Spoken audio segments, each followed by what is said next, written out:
It's interesting that the prophet, I think it was Nathaniel, if I recall from memory, that he told King David, who was Israel's ancient king, don't remember what year it was, somewhere, 500 BC or something. It's at it wasn't at the height of Israel's nation, but that didn't happen until Solomon, his son, when Israel would be at the peak and highest point in their national history before the conquering countries came in and took them over, like Babylon and Persia and Greeks and the Romans. But he told King David wanted to build God a temple, move it away from that earthly sanctuary that was just made of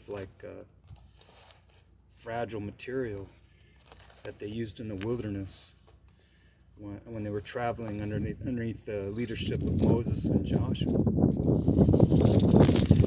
Yeah, King David wanted to build a permanent structure, a temple for God. But Nathan, the prophet, if that's what his name was, said, no, you can't do it. And the reason why he couldn't do it is because he had too much bloodshed on his hands. He was a man of war. He wasn't a man of peace. And God wanted his temple, his temple to be built by a man of peace. And which is really interesting, because I wonder if there's any typology there of a future temple. Not one that's not made with human hands, the book of Hebrews says, but made in heaven, that's supposed to come down from heaven and be God's sanctuary for the people. And maybe that's the dwelling places that Christ was talking about. Could be. It says in the book of Revelations that the new temple will come down out of heaven, and that's going to be God's structure that He built, that Christ built for His people.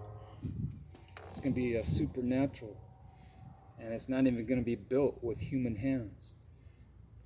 It's a temple that's built by extraterrestrials, if you will, spiritual beings. Christ, and I don't know if the angels helped in the building project, but maybe. But Solomon was to build the temple, and he did build the temple, and there was peace for several hundreds of years. There was peace underneath Solomon, his King David's son. Solomon was a very diplomatic person. He was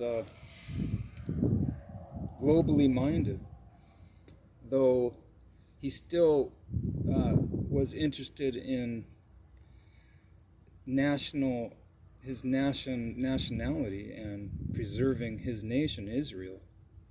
But yet he reached out to other countries. He had a great foreign policy. He made peace with former enemies. He made peace with those who really were not peaceful in times past.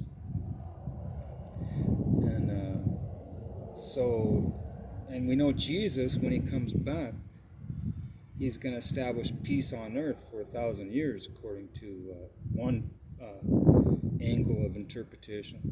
That for 1,000 years, Christ will institute peace on earth. So I wonder if there's a connection there.